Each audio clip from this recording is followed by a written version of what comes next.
Suzy, Mini-Psy, la chaîne de psychologie par une enfant pour les enfants. Bienvenue sur notre chaîne. Cette chaîne a pour but de t'expliquer des notions de psychologie. C'est quoi la psychologie? C'est la connaissance des émotions, des idées et des comportements humains. Ces vidéos sont là pour t'aider à mieux te comprendre et à mieux comprendre les autres. Aujourd'hui, je vais te parler de la peur. Plus précisément, je vais t'expliquer différentes formes de la peur. L'anxiété, le stress, l'angoisse.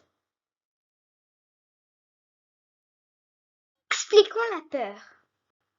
Dans la nature, la peur est très utile. Les animaux en ont besoin pour détecter les dangers.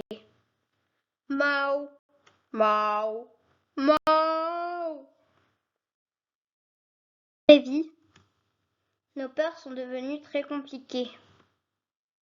Et nous avons souvent peur de choses qui ne sont pas vraiment dangereuses. Par exemple, nous pouvons avoir peur de perdre nos amis ou d'oublier notre cartable. Alors que si ça arrive, nous n'allons pas mourir. Mais nous avons besoin de nos amis et de notre cartable pour bien vivre. Certains ont même peur de choses qui ne sont pas dangereuses. Ce sont des peurs inexpliquées. On appelle ça des phobies. Certaines sont très originales, comme la peur des clowns, chlorophobie, des trous, trypophobie, ou des nombrils, bouffalophobie. Certaines ne sont vraiment pas rigolotes, comme la phobie scolaire. Je vais d'abord te parler de l'anxiété. C'est quand on imagine un danger qui pourrait arriver dans le futur. Ce danger est lointain et peu probable. On a peur de quelque chose qui a peu de chances d'arriver et on imagine le pire. Par exemple, on a peur que nos parents meurent, que nos amis nous abandonnent ou que la maîtresse nous gronde. Le problème, quand on ressent de l'anxiété, souvent on est anxieux. Ça peut nous empêcher de bien dormir et ça utilise beaucoup d'énergie. Ça nous fatigue et ça ne nous aide pas vraiment. Pour lutter contre l'anxiété, le mieux est de pratiquer la relaxation et de faire une psychothérapie. Une autre technique efficace, c'est d'accepter notre impuissance. Le danger fait partie de la vie. Maintenant, je vais te parler du stress. C'est un état de vigilance ou d'attention intense. On ressent du stress pour se préparer à affronter des situations difficiles. Par exemple, parler devant une foule, participer à une compétition, réussir un examen important pour nous. Le problème, le stress est donc utile tant qu'il ne devient pas trop fort et trop régulier.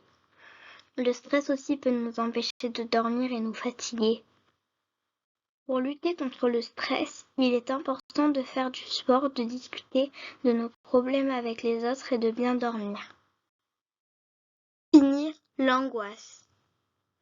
C'est le sentiment qu'on perd le contrôle. On ressent un serrement dans la poitrine, on a l'impression qu'un danger nous menace mais on ne sait pas comment agir et quoi faire de notre peur. Par exemple, quand on se retrouve seul dans une situation compliquée, quand on fait une grosse bêtise ou dit un gros mensonge, quand on s'est disputé et qu'on ne sait pas comment se réconcilier. Le problème, elle nous empêche d'agir, nous paralyse au lieu de nous aider à décider. L'angoisse peut se transformer en crise. On peut avoir mal au ventre ou dans la poitrine à cause de l'angoisse. Pour lutter contre l'angoisse, il faut écouter sa peur au lieu de la repousser. Respirez fort. Fermez les yeux pour ressentir votre peur. Laissez-la vous guider. Faites-vous confiance pour vous sortir de cette situation difficile. Conclusion. La peur peut être une bonne alliée ou un ennemi terrible. Le contraire de la peur, ce n'est pas le courage, mais l'amour. Si tu te donnes de l'amour, si tu te fais confiance, ta peur baissera. Donne de l'amour à tes proches, tu n'auras plus peur de les perdre. Cultive l'amour de toi et des autres pour te sentir plus en confiance dans la vie.